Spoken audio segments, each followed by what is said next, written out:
ओम श्री परमात्मे नमः। 13वां अध्याय। इसके उपरांत श्री कृष्ण भगवान बोले, हे अर्जुन, यह शरीर क्षेत्र है ऐसा कहा जाता है, और इसको जो जानता है उसको क्षेत्रज्ञ ऐसा उनके तत्व को जानने वाले ज्ञानी जन कहते हैं। और हे अर्जुन, तू सब क्षेत्रों में क्षेत्रज्ञ अर्थात जीवात्मा भी मेरे को ही जान, और क्षेत्र और क्षेत्रज्ञों का अर्थात विकार रहित सहित प्रकृति का और पुरुष का जो तत्व से जानता है वह ज्ञान है, ऐसा मेरा मत है। इसीलिए वह क्षेत्र जो है और जैसा है तथा जिन विकारों वाला है तथा जिस कारणों से हुआ है वह सब क्षत्रिय क्षेत्रज्ञ भी है, और जो और जिस प्रभाव वाला है वह संक्षेप से मेरे से सुन। अतः क्षेत्र और क्षेत्रज्ञ का तत्व ऋषियों द्वारा बहुत प्रकार से कहा गया है अथवा समझाया गया है, और नाना प्रकार के वेद मंत्रों से विभाग पूर्वक कहा गया है तथा अच्छी प्रकार निश्चय किए हुए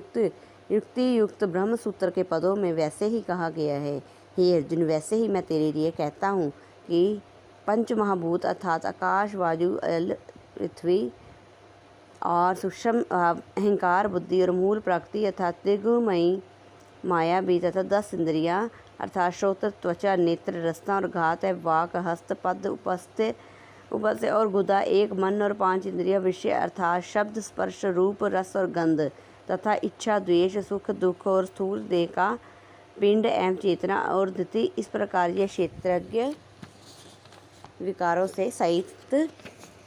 संक्षेप से कहा गया है। हे अर्जुन, श्रेष्ठता के अभिमान का अभाव, धम्माचरण का अभाव, प्राणी मात्र को किसी प्रकार से न ताना और क्षमा भाव तथा मन वाणी की सरलता,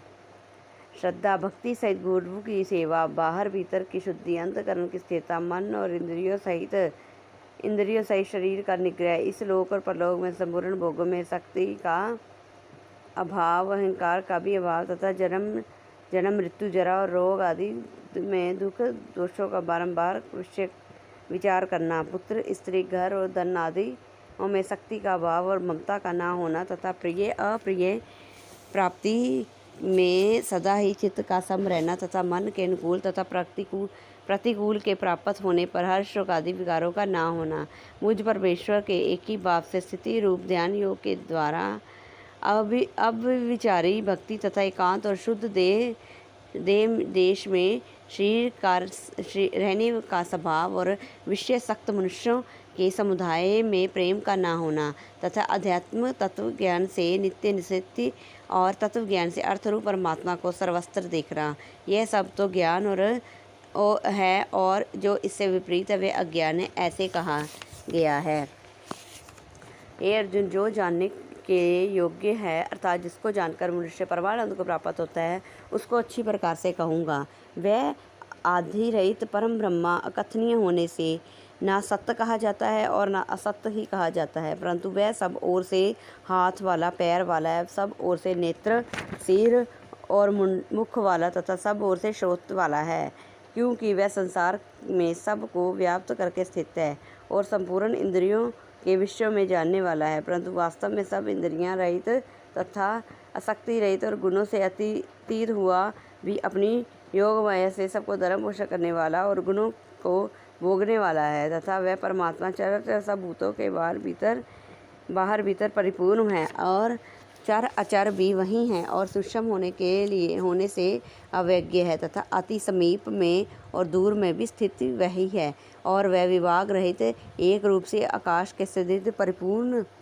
हुआ विचराचर संपूर्ण भूतों को पृथक पृथक के सदृश स्थित प्राप्त होता है तथा वह जानने योग्य परमात्मा विष्णु रूप में भूतों को पोषण करने वाला और रुद्र रूप से संहार करने वाला और ब्रह्मा जी के रूप से सबका उत्पन्न करने वाला है। वह ब्रह्मा ज्योतिर्लिंगियों का भी ज्योतिर्लिंग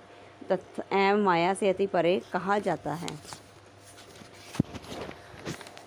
तथा वह परमात्मा बोध स्वरूप और जानने के योग्य तत्व ज्ञान से प्राप्त होने वाला है और सबके हृदय में स्थित है। अर्जुन, इस प्रकार क्षेत्र तथा ज्ञान और जानने योग्य परमात्मा का स्वरूप संक्षेप से कहा गया है। इसको तत्व से जानकर मेरा भक्त मेरे को स्वरूप को ही प्राप्त होता है। हे अर्जुन, प्रकृति और त्रिगुणमयी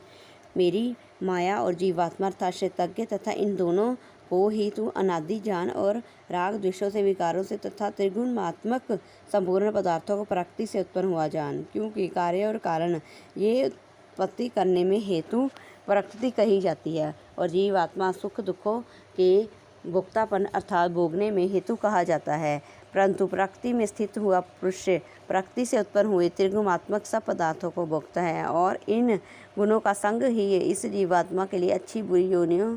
में जन्म लेने का कारण है। वास्तव में तो यह पुरुष इस देह में स्थित हुआ भी पर और अर्थात त्रिगुणमयी माया से सर्वदा अतीत ही है। केवल साक्षी होने से उपदृष्टा एवं यथार्थ सम्मति देने वाला होने से अनुमति एवं सबका धारण करने वाला होने से भर्ता जीव रूप से भोक्ता अर्थात ब्रह्मादियों का भी स्वामी होने से महेश्वर तथा शुद्ध सच्चिदानंद घन होने से परमात्मा ऐसा कहा गया है। इस प्रकार पुरुष को और गुणों से सहित प्रकृति को जो मनुष्य तत्व से जानता है वह सब प्रकार से बढ़ता हुआ फिर नहीं जन्मता और ना ही उसका पुनर्जन्म को प्राप्त नहीं होता है। अर्जुन इस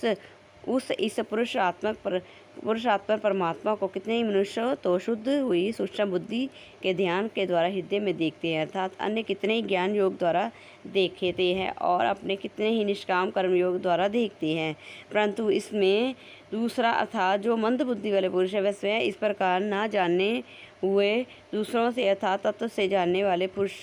से सुनकर ही वासना करते हैं अर्थात उन पुरुषों के कहने के अनुसार श्रद्धा सहित तत्पर हुआ साधन करते हैं अर्थात वे सुनने के प्रायण हुआ पुरुष भी मृत्यु रूप संसार सागर को निस्संदेह तर जाता है। हे अर्जुन, वन्य मात्र जो कुछ भी सनातन गम वस्तु उत्तम है वह उस संपूर्ण को तू क्षेत्र और क्षेत्रज्ञ सहयोग से उत्पन्न हुआ जान अर्थात प्रकृति और पुरुषों के परस्पर से संबंध से ही संपूर्ण जगत की स्थिति है। वास्तव में संपूर्ण जगत नाशवान और क्षण संभंगुर होने से अत्यंत अनित्य है। इस प्रकार जानकर जो पुरुष नष्ट होते हैं वे चराचर भूतों में नाश रहित परमेश्वर को समभाव से स्थित वही देखता है क्योंकि वह पुरुष सब में समभाव से स्थित हुआ परमेश्वर को समान देखता हुआ अपने द्वारा आपको नष्ट नहीं करता अर्थात शरीर का नाश होने पर भी आत्मा का नाश नहीं मानता, इसीलिए वह परम गति को प्राप्त होता है। और जो पुरुष संपूर्ण कर्मों द्वारा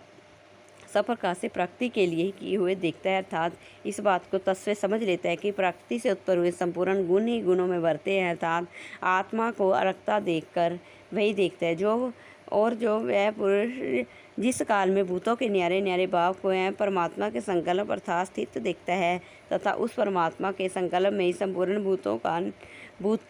का विस्तार दिखता है अर्थात काल में सच्चिदानंद ब्रह्मा को प्राप्त होता है। हे अर्जुन, अनादि होने से और गुणातीत होने से यह अविनाशी परमात्मा शरीर में स्थित हुआ भी वास्तव में न करता है न लयपन होता है। जिस प्रकार सर्वस्त्र व्याप्त हुआ भी आश सूक्ष्म होने के कारण लयपन नहीं होता वैसे ही सर्वस्त्र देखने के लिए स्थित हुआ और आत्मा गुण अतीत होने के कारण देह में गुणों से लयपन नहीं होता। अर्जुन, जिस प्रकार एक ही सूर्य पूर्ण ब्रह्मांड को प्रकाशित करता है उसी प्रकार एक ही आत्मा संपूर्ण क्षेत्रज्ञ को प्रकाशित करता है अर्थात नित्य बोध स्वरूप एक ही आत्मा से शक्ति से संपूर्ण जड़ वर्ग